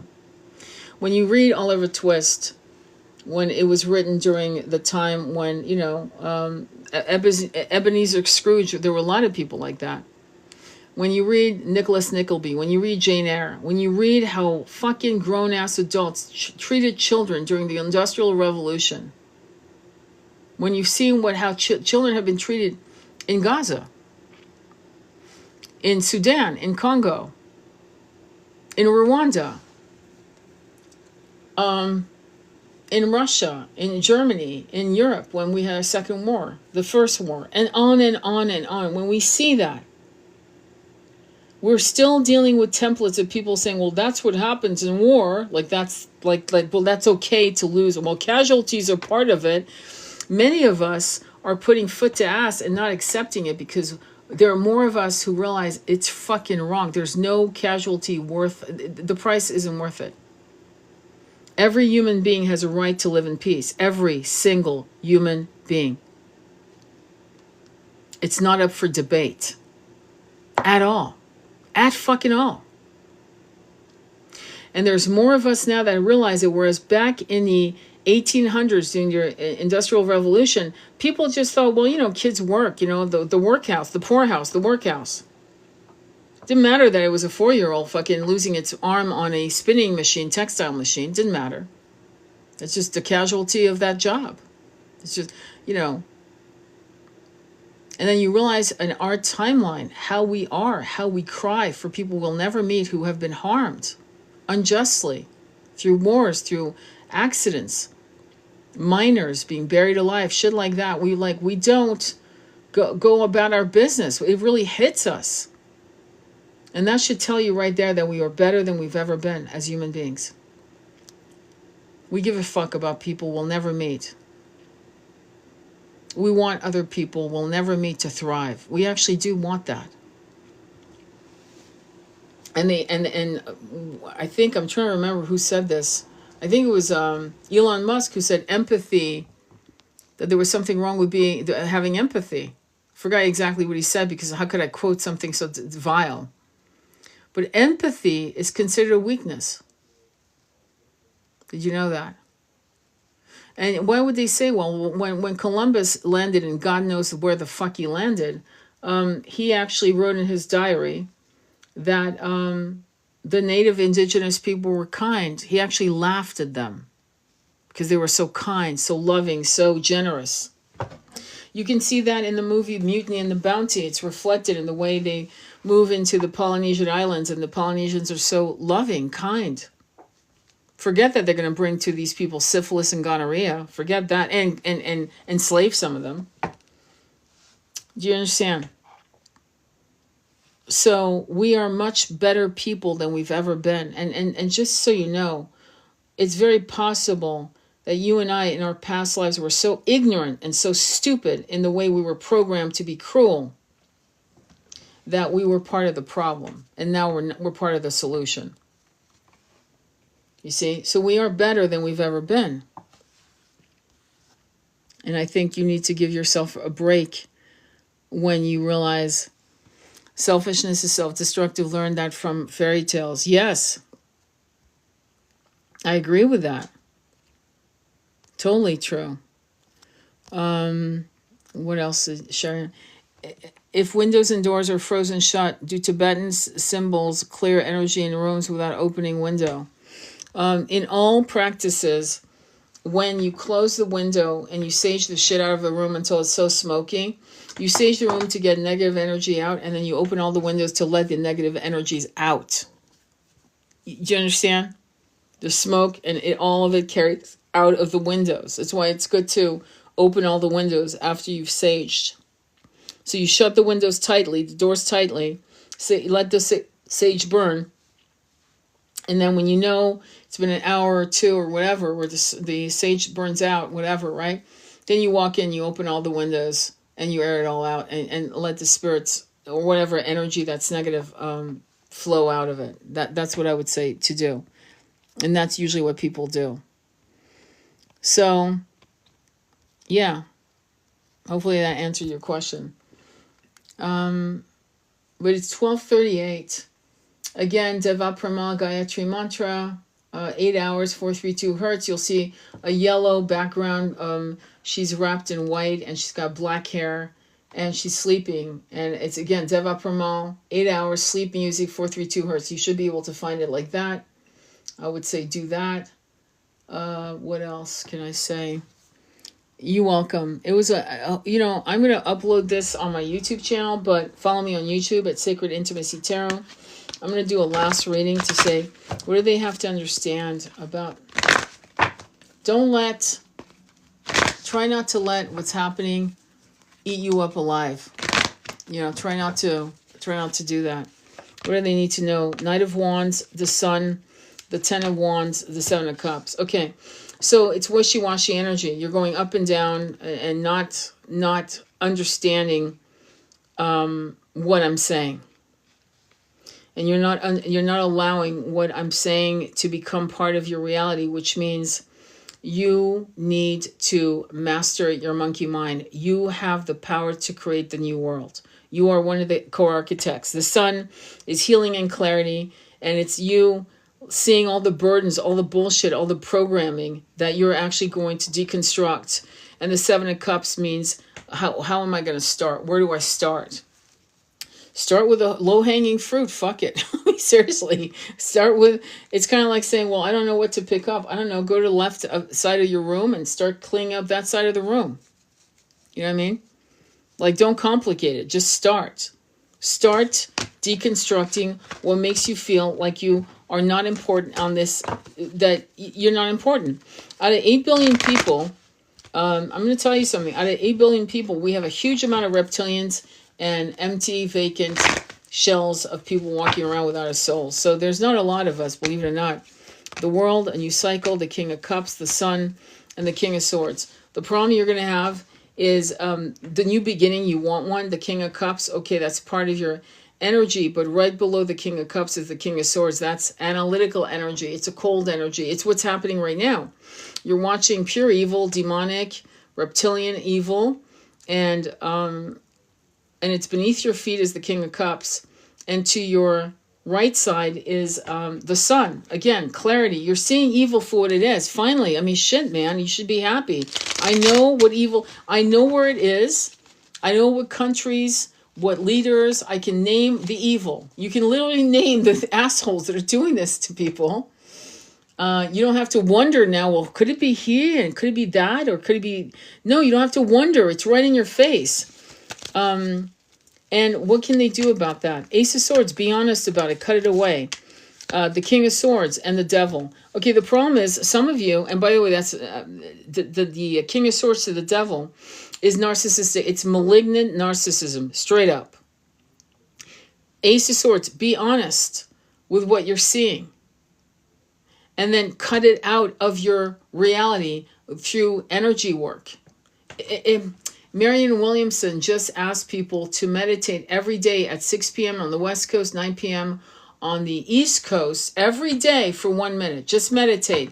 And that's it on the planet. Now, if 150 million, if 144 million people did this every day for 3 or 4 weeks, or for the entire year, the machine would start crumbling a lot faster. Isn't that what you want? I mean, what the fuck are we doing here?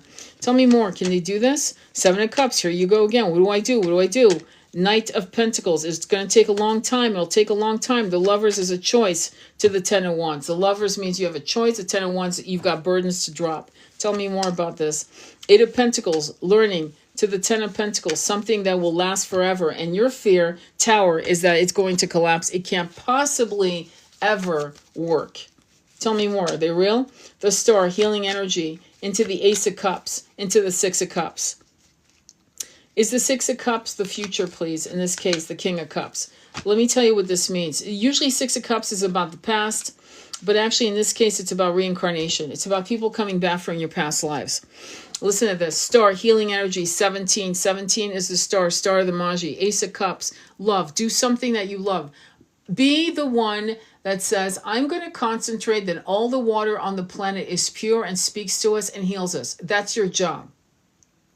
Be the one who says, I'm going to make sure that every child on the planet is always eating well and they're well fed and loved.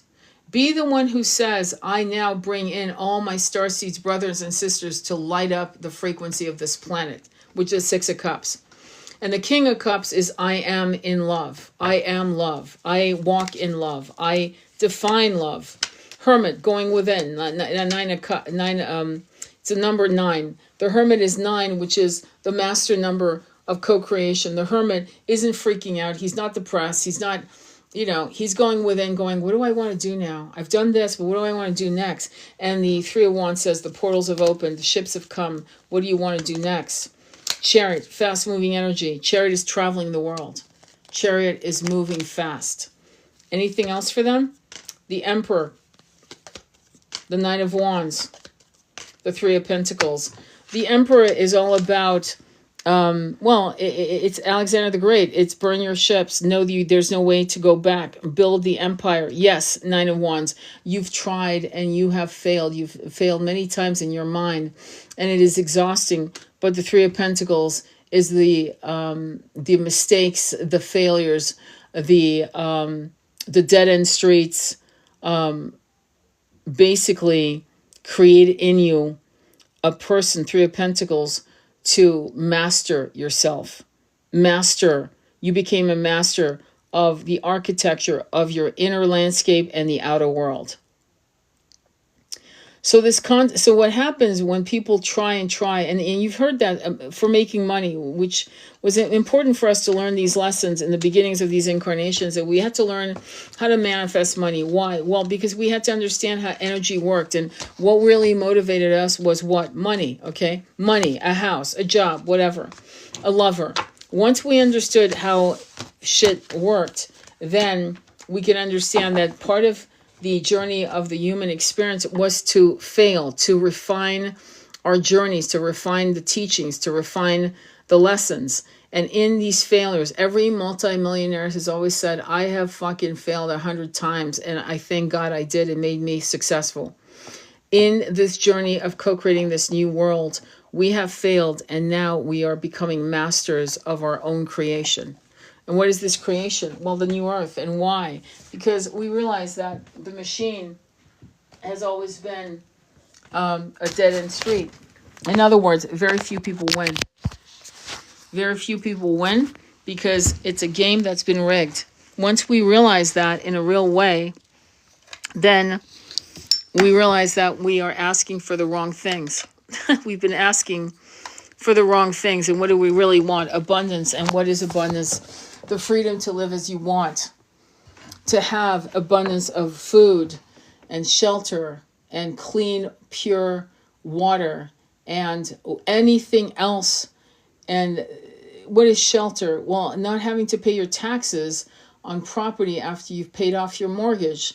And the insanity that we've seen throughout the ages, and we've accepted it. Oh, you don't pay your taxes. Well, then, you're going to lose this, this, and this. I just recently saw an old woman who lost her $800,000 house because she was old and she didn't have the right help. And she owed something like, I think it was like $5,000 or $6,000 in property tax, and lost her house.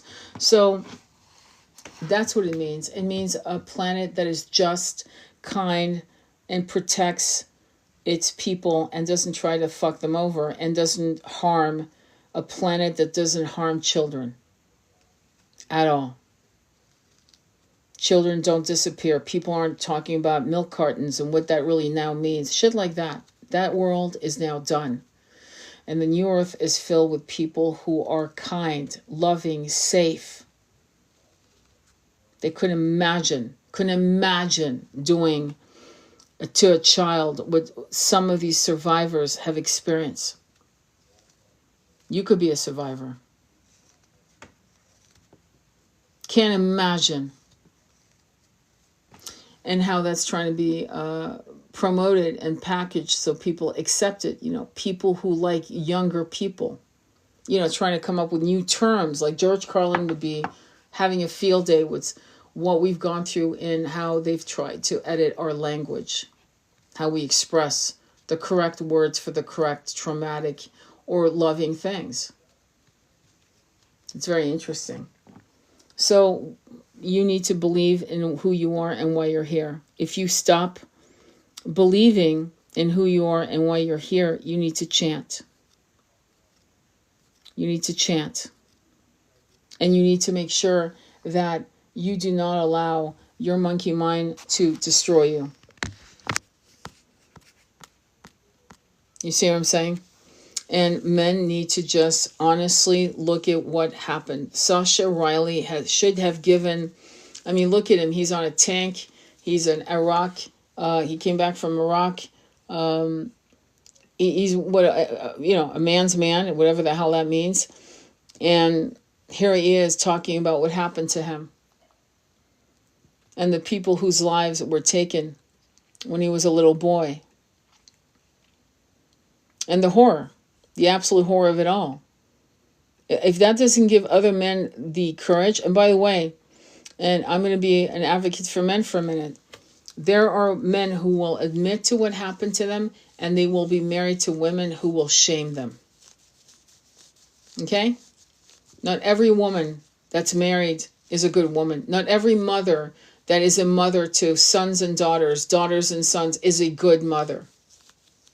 Let's be honest. Let's stop the bullshit. Okay? Because if that was true, we wouldn't have fucking childhood trauma. Childhood trauma sometimes comes in from fucking very bad parenting. One of the movies that really, for me, it was like one of my favorite movies because it had everything wrapped up. Twin flames, karmic loops, fucking sexual trauma, and telepathy, all wrapped into one in the book. And it was called The Eyes of Laura Mars. The Eyes of Laura Mars with Tommy Lee Jones and Faye Dunaway. One of the fucking great movies. And I watched it with my son again recently. And incredible, because, I don't want to do the spoiler alert in case you want to see it, but it's one of the great classics. And you get to see how people like some people really shouldn't be parents, period. They should just call it a day. Like, I can't do this. Like, they should tie their tubes and get, whether they're male or female, tie your fucking tubes, man. Just do the planet a favor. Because what you guys are raising is horrible. So don't have children. If you can't do it right, if you can't do it with integrity, if you're not going to be, if you can't raise your kids without dogma, then don't have kids. Let others have children who are loving, expansive, sweet, caring, and teach their kids empathy, integrity, honor, speak the truth, do as you would to others as you would do unto you, and no hypocrisy about it. None. And you don't force kids to hug their fucking grandparents. You don't force kids to go outside their pure instincts and their intuition. Kids are fucking psychic, all of them. And we fuck this. Basically, we destroy their psychic energy with the way we raise them. We actually destroy it. So we can't keep doing that with our kids. If you can't do it right, don't fucking do it at all. It's that simple. And the sad part, and this is the part that, again, the frequency match to the new earth is for people in the 5D consciousness. Don't worry, 3D people are not going to be a match to 5D. They're just not. It's not some private club. It's not some level of consciousness where I'm better than you. It's more of, you're not a match, period. It's not your fault. It's not my fault.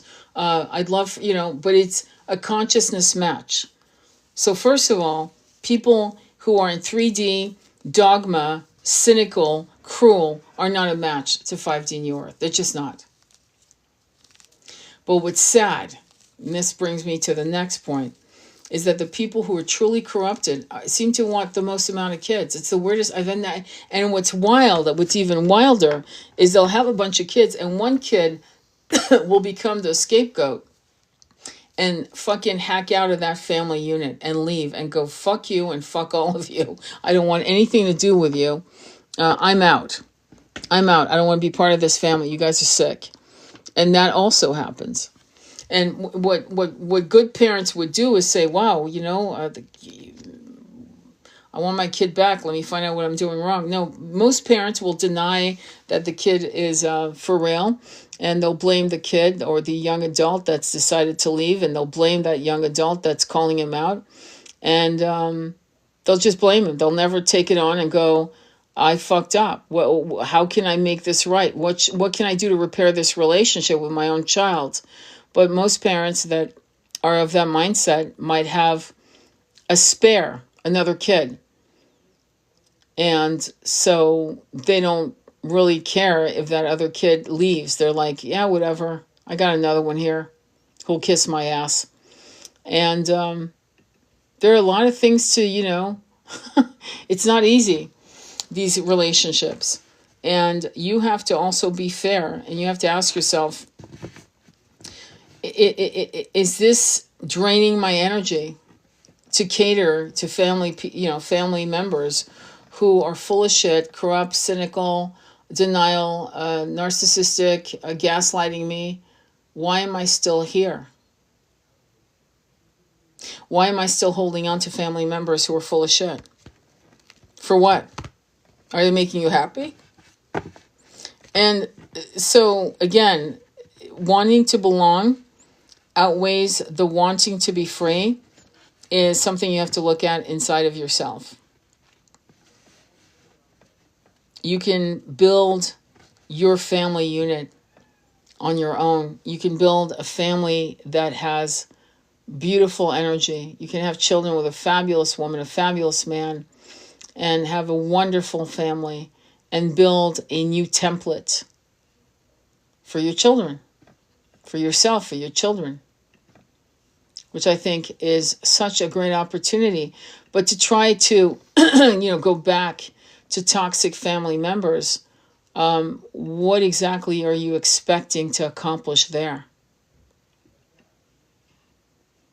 And I think I'm becoming much more open about that because I've had to do it in multiple levels where I was like, does this feel right? No, I fucking feel sick. This is making me feel sick. Like it's fucking me up for the whole weekend. Like I'm fucked now. I can't do shit. And after a while, you start realizing that these people, you're going to dip in and out of their lives because you probably have incredible love and loyalty for them. And at some point, hopefully you'll be there when they die. You'll say goodbye to them. You'll help them on their way out of their bodies. And this is why, and I'm going to say it, this is why some people say after the death of a parent, they feel relief that it's finally over. And people won't talk about it because it's taboo. Like there's something wrong with feeling relief that it's finally over. And the relief can come from multiple levels, from the point that the person is very sick, to the point is that to the level of the person was very fucking toxic and harmed you. And they never ever wanted to say, I'm sorry I fucked up as a parent. So one of the things you got to realize as you go through this process of self-reflection and purging a lot of toxic loops and habits and pressures, is to realize that people have felt relief. People have let go. And it doesn't make you a bad person. It makes you a person that held on. You probably didn't even realize the level of cortisol you held on for a person until it was released abruptly.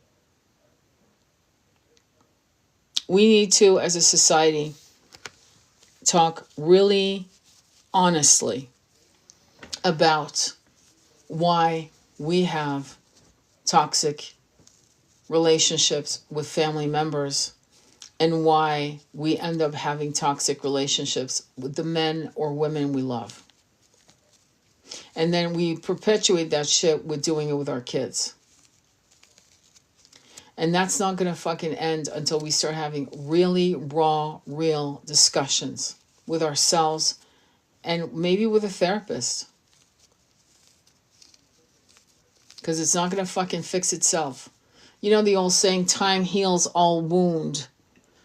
Oh, really? Is that why we still have childhood trauma 20, 30, 40, 50 years later? Because time really, how many years should I wait until this family, childhood trauma ends? Will it be when I'm 20? Will it be when I'm 30? Will it be when I'm 40? At what point does it end? Because I guess time heals all wounds. No, time doesn't heal shit. You bury it. People bury their trauma. And they know where it's buried. And they circle it. And they avoid it. And they drive thousands of miles away from it. But it's never healed. It needs to be looked at.